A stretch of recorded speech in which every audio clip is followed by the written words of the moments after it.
go with that flow, because that thing runs the town out here, you know. So, but shout out to everybody, man. It was a good night last night.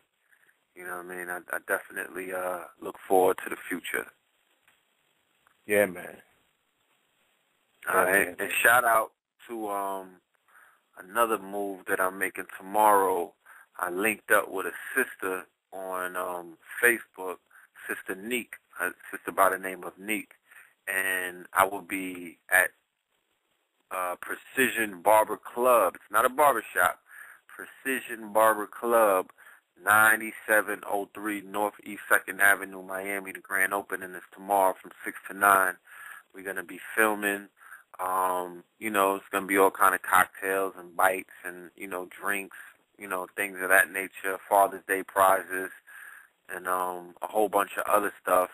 The sister, this is Moorish, you know what I mean? I don't want to say black, but Moorish-owned brother, you know what I mean? A brother and his whiz and a few other people are involved in it. It is an awesome barber club because it's actually a clothing store slash barbershop slash lounge, hybrid spa, yes, spa with a pool table. I mean, it's just real sexy. It's real grown. It's real mature. You know what I mean? And we're gonna be doing a fashion show coming up, I believe, next week in that spot, and a few other things. They want to do some classes. They want the knowledge. They want the information. So you know, I just look forward to being there and representing. So shout out to them. No doubt. That's about it. Yeah. That's about it? Yeah. Yeah, that's about it. All right, family. Whew. That's indeed. We are here on this monumental night, gathered around our radios and computers to witness another historic, monumental, breathtaking breakdown and episode of Hollywood Decoded, featuring none other than our brother, your brother, KT the Arc Degree. Okay? Tonight he will be delving into metaphysical meaning of After Earth. All right? So let me read the subscription. Notaledge Radio presents a monumental night of edutainment featuring the unprecedented genius of KT the Arc Degree. I don't expect people, this is the words from the Arc Degree. This is the voice of the Arc Degree. I don't expect people who are so intoxicated by society to recognize and appreciate the execution of a rites of passage. I would like to pose 3 questions. 1, how often do we see films released with a black man and his son? Crickets, crickets. How often do we see them in honorable and respectable positions? Crickets. Lastly, how often do we see the son become a strong black man? A very long time is the answer to all 3 of these questions. I am not sure about the average viewer, but I notice there are not many choices for quality, uplifting black films. The industry is saturated with cross-dressing, over-dramatized buffoonery. Here we have a film that addresses one of the most pertinent issues in our current day, and that is the relationship between the black man and his son. As a great people, we are way behind the 8 ball, and this is due to the effeminization and pacification of the black man. A pacified black man is the result of fear, which is then passed down through the generations. In this film, fear is personified into a monster so that the viewer may comprehend the unspoken truth that fear is a choice. It only exists in your mind and manifests when energy is invested in it.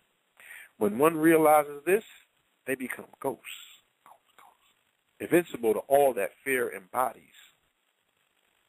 In a system where fear and terror is packed and sold 10 for $1, why would a film that exposes that fear is a creation of immature imagination be accepted by a host of critics who have no intention on the progress of our people? Anytime a form of black power emerges and makes itself to the screen, the limited minds of genetic extinction congregate to boo the truth. But what else would you expect from the proverbial boogeyman? All right, family? And with no further ado, and we can't get no bombs for that. Hold on. I was about to say. Jeez. Hey, what's good with you, bro? Hmm? Yeah, hold on.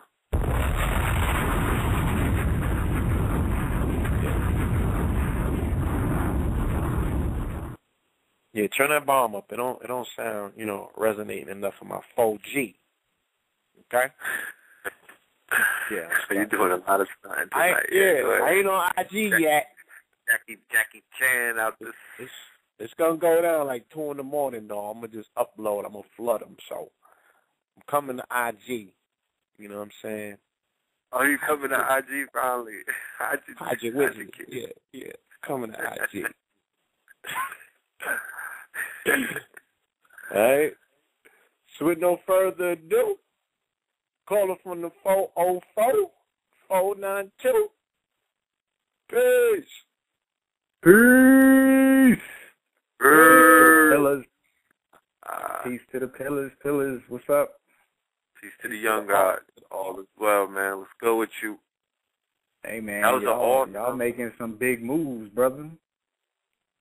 No. Oh, nah, this light work. This is minor work, bro. This is light work. Like, this is so light. This is so light. It makes no sense. Because it's so light. Hey, man, light body work then, huh? Light body work. Body. It's really about to turn up. You said kudos to what, though? Huh? Yeah. No, I was saying that intro, yeah, that was it right there. We need to put that on FB. That was Red Pill inspired. I knew you would like it. That was definitely inspired. That's your style right there. That's the red in me. You know, I got red in me. I got blue in me. I got the red sign. Okay. All right. I got to give my shout out to Blue because I couldn't even have read it like that. Like I said, that man is the announcer. The announcer. Give thanks. You know what I'm saying? Man, you went in, brother. Brother. As this beautiful, lovely lady that I had the honor of keeping company with this week and told me, elder, mind you, all right? Nobody, don't start inboxing my wigs. Jesus Christ. Yeah. She was like, just keep reading. The more that you read, the more fluent your speech would be. So, you know what I'm saying? I've just been heavily into these books, just digesting and, I read books in my head in an announcer voice or real scholastic, like, or what have you. So, yeah. You need to write your book.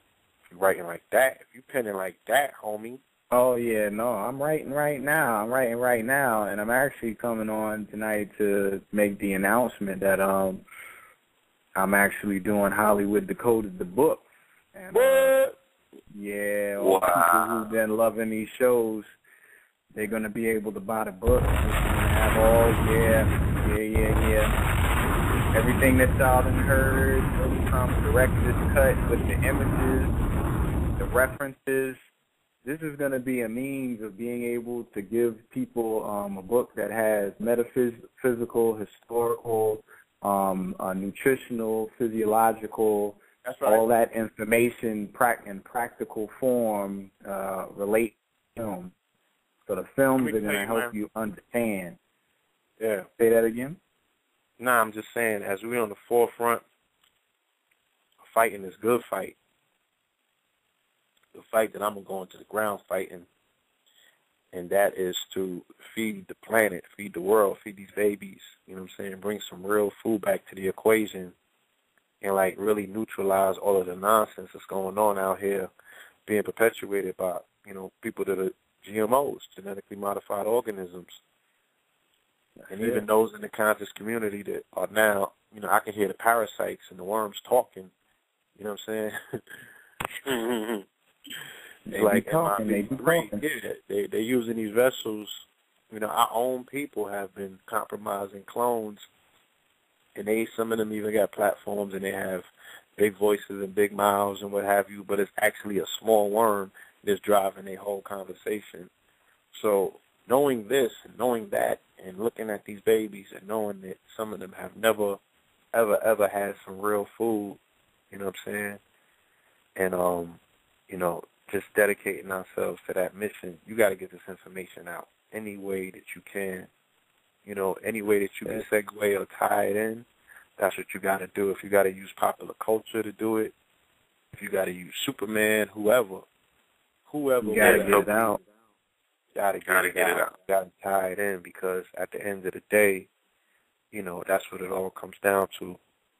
And the more and more that I'm out here, you know, building with these people, the more that you see it. You're seeing where the insanity's coming from. So yeah, It's rare that I ever, you know, pat myself on the back with any of these Decodeds. I kind of just go in and, you know, wait for people to respond. But I have to honestly say that, you know, this is going to be one of them. This is going to be one of those that's just set aside. It seems like, you know, like the slogan for Fast 6 was, you know, all roads lead to this. And I really feel that that's what this one is going to be, man, because, you know, it was just different, man. It just stood aside, and the more that I go over it and the more that I think about the movie, the more it gets revealed, and it's like, you know, Will learned a lot over these past, 30 years, man. He learned a lot, man, 20, 25 years, whatever. And I could tell, because this is really his first film, you know, even though M. Night is credited as the director. I don't really think M. Night directed it. I think because M. Night was bombing with Last Airbender and all that, this was the best way to get his money fronted by Columbia, and then ask for a director that no one wanted to deal with. This was the best way to get this movie, you know, lit so it can move forward. So I think it was tactical, you know, from every level. So I'm going to go ahead and go in on this thing, people. All right, so, and make sure if for some reason I start cutting out, just stop me. You could just cut me off quick, get my attention. You ain't got that 4G? No. Yeah. Now I am on 4G though, but I should be good. I should be good. I'm on that Metro 4G. That's right. That Met 4G. Yeah. That 4G good as, yeah. So the reality of this movie, like I said in the intro, is the fact that this is a movie about a rites of passage. This is a film about a black man putting his son through a rites of passage to become a warrior.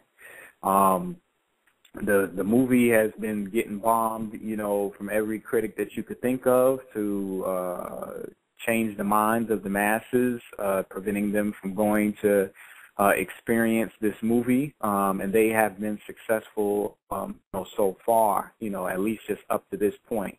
But they won't be for long. The movie was much about your boy Will sending his son Jaden, you know, out on this adventure on this planet because they crash landed to retrieve a beacon. But that was symbolic because he was actually doing that in Hollywood. Pretty much, he was, you know, when you think of the generation, for a lot of them are having down. You think of the active principle of a male, like when I just gave y'all props on. Hold on, your phone. I'm cutting. All right, can you hear me? Can you hear me now? Yeah. I can hear you now. Good. Okay, good. That's good. Stop me again if it cuts. If you think of the generation before us, you know, a lot of the masculine energy is pretty much sitting down. When you think of masculine energy and the vitality of what we stand for, it's getting the job done by any means necessary, getting it done. You know, and based upon, you know, all types of things going on, one thing or another, there's a lot of work that has not been done. So then when you look at the youth and you look at the next generation, you know, you got people scrambling around trying to make things happen because they don't have much of a foundation. So that was a symbolism of Will having his legs broken in the film. He represented the father, and he's sitting down. He's not able to get up. And he had to send the next generation out to receive the beacon that